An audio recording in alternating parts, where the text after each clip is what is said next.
We call him Godzilla.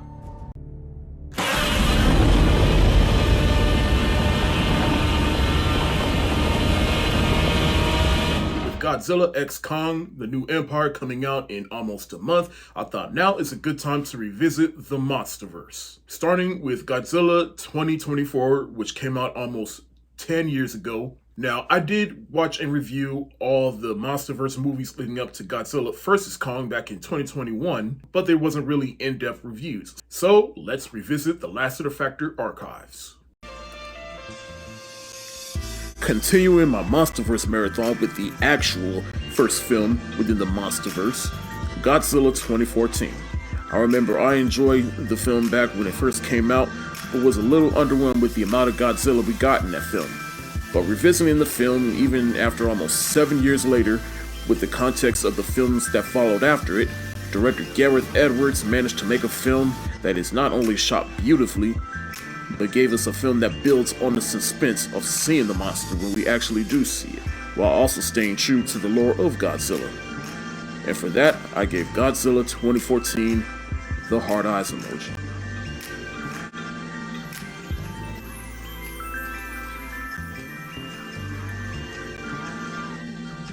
And yeah, that's basically how I feel about this movie even now. Like, at the time when it first came out, I was underwhelmed with the amount of Godzilla we got in that movie. But as the years went by with this movie and the more times I rewatched it, I appreciated this movie for what it was going for. And that credit goes to Gareth Edwards. He was trying to build on the suspense of seeing Godzilla so that when we get to that third act and that final battle, you are just in it and you're all for all the Godzilla action. And like I said, the movie was shot beautifully, and that credit goes to cinematographer Seamus McGravy, who was the director of photography for many films such as The First Avengers, The Accountant, Willy Wonka this past December, and this movie that I wish I could forget.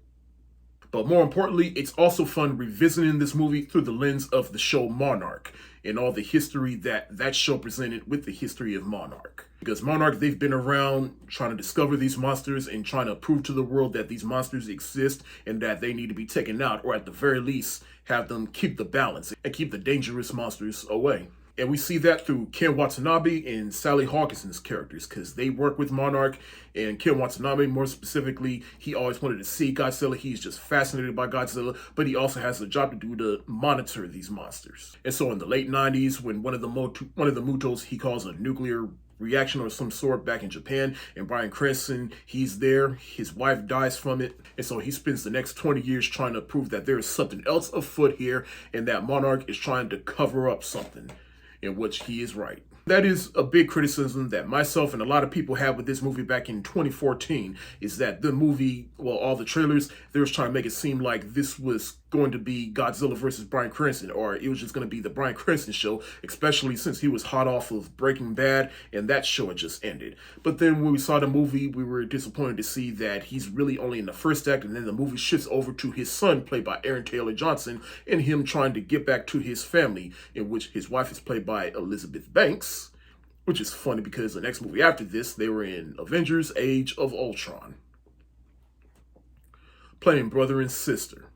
And while they convincingly played brother and sister in that movie, it is a little bit weird to see them play husband and wife in that movie. And this is more so a reflection of me. It also doesn't help that I have revisited Age of Ultron more than I've revisited Godzilla 2014. But overall, the rest of the movie after this, once it focuses on Aaron Taylor Johnson's character, the movie is just not as engaging as it was with Bryan Cranston's character.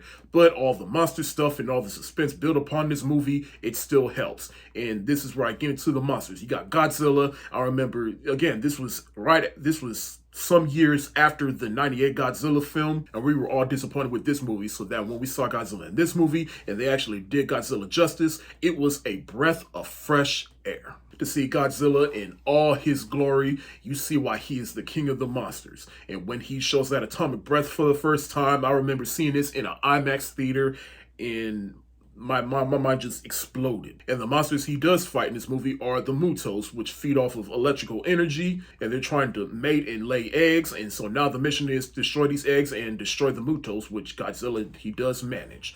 And I've always liked the ending of this movie. Godzilla, he defeats the monsters, but he just lays on the ground defeated, but he's really just trying to regain his energy, and then when he wakes up and he doesn't attack the people, he just goes back into the ocean and gives one final war at everybody, including Ken Watanabe's character is just in awe. In Godzilla, he gives one final war, goes back into the ocean, and then once he goes deep, and then it just cuts to credits. I'm like, that's how you end a movie. Godzilla 2014 is a movie that I just love more and more as time goes on, and it's definitely one of the better films within the MonsterVerse because it wasn't trying to set up anything. It was just trying to be a contained story that'll entertain you and a movie that you will appreciate more as time goes on, especially once we see more movies in the MonsterVerse. I'm going to give Godzilla 2014 the hard eyes emoji.